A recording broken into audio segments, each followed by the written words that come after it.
dedicating the women's wing and the men's wing. And then we also have a business meeting before we go home today, and we also have to go down there with a man and we do some rehearsal preparation for next Sunday.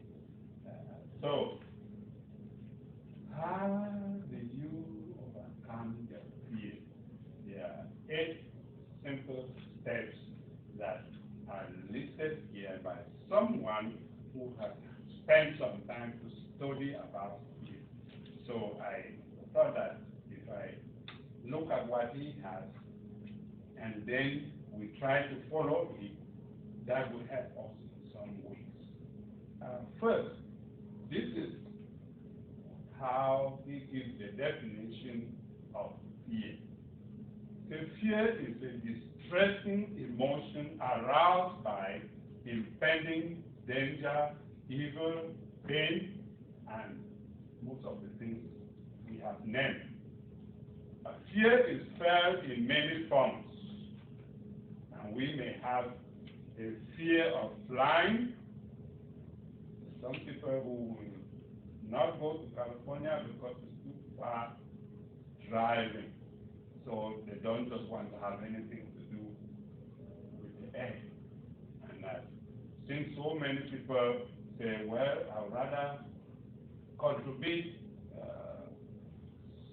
some amount of money for you to go to Africa and evangelize for me. I'd like to go there, but you cannot drive across the ocean. So my fear of flying, I would rather pay somebody to go. It's a fear of commitment. Some people just are afraid to commit.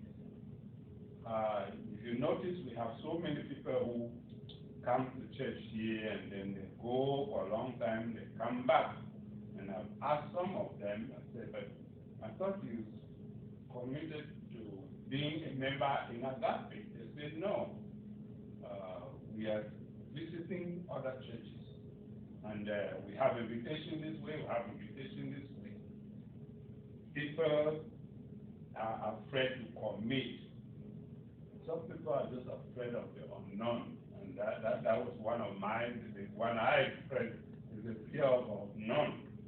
Since we are not going to know what comes next, we just have to find a way to let God help us overcome that. And then, the man who gave me this definition, he again said, fear is such a powerful emotion that it can simply override all other feelings, logic, priorities. So your fear can actually make you forget every other thing that you're thinking about.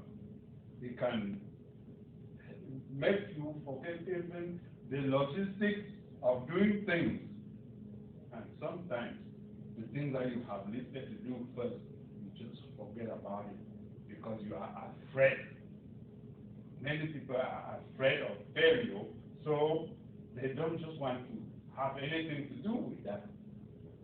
And no matter how strong or courageous or bold you are, inevitable circumstances can entangle you in a web of your own fears. Somebody said, the greatest thing that we fear is fear itself. Now, fear is, somebody defines fear as an illusion. That is something that doesn't exist. Let me give you an example. For those of you who have driven to Houston using I-455, when you get to Huntsville, there is a big monument of, who's that person? Sam Houston by the roadside is quiet. When I have new visitors from Africa and we're traveling to Houston in the night, I always like to scare them. When we get there, he says, remember how they used to tell us in Africa that if you walk in the night, you will meet with the devil and his wife from heaven to down. You see, that's what we just didn't want here. So the Sam Houston National Forest you used to scare people. Yes, so that's what the monuments for, is that forest. Once you have that notion in your head that something is down there that's going to attack you, by the time you get there, you have some fear. Fear of things that do not exist. Fear of things that are imaginary. And we fear even to live. Some people are afraid to live. But if you visited, in a psychiatric hospital and listen to them talk, you see that there are so many people who die. I happened to be near one who was taking treatment somewhere, and he told us the story of a fly that is asking us to leave the house so that the flies cannot go past it.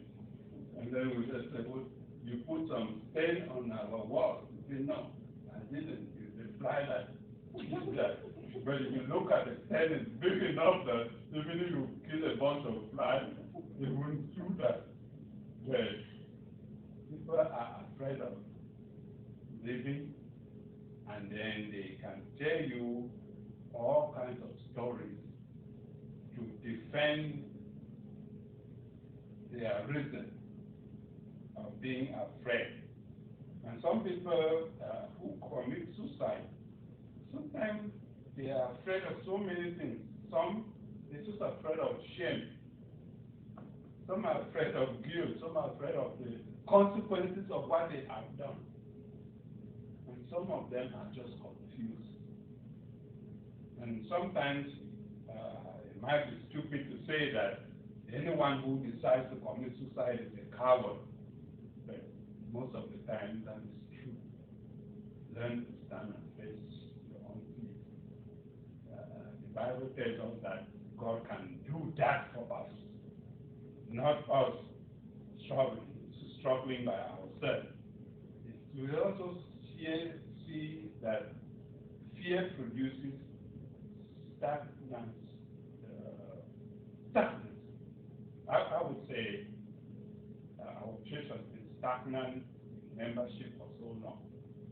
One of the reasons is because we are afraid of so many things. There are so many things that we can apply to change the situation of being stagnant.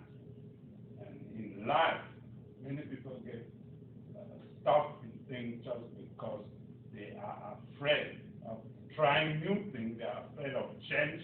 They are afraid of moving forward.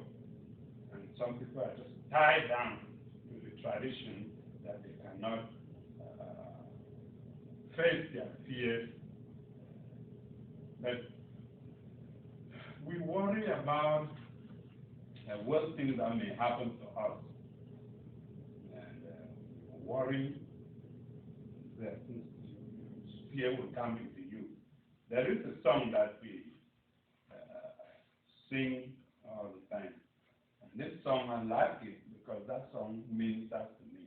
That song says, why worry when you can pray?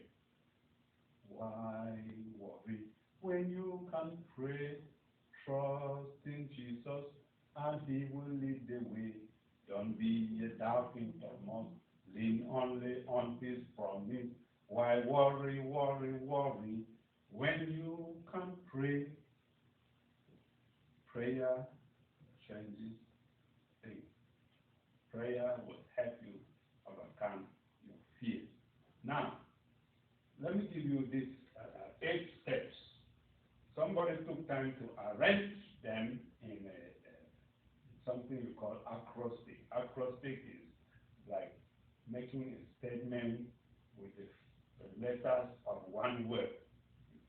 one word we use, that is, you form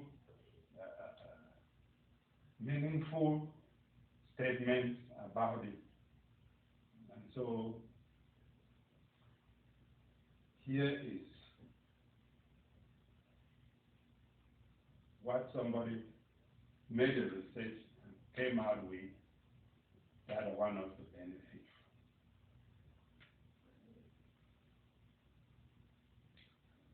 from. We're going to use the word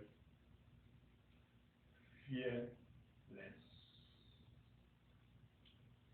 And the first F would stand for face the truth. That's step number one. You will learn to face the truth. You know, the Bible says, and you shall know the truth, and the truth will set you free. If you learn to face the truth, things will be different. Face what scares you head on, and challenge your nervousness. Other people have done this, so I can do that also.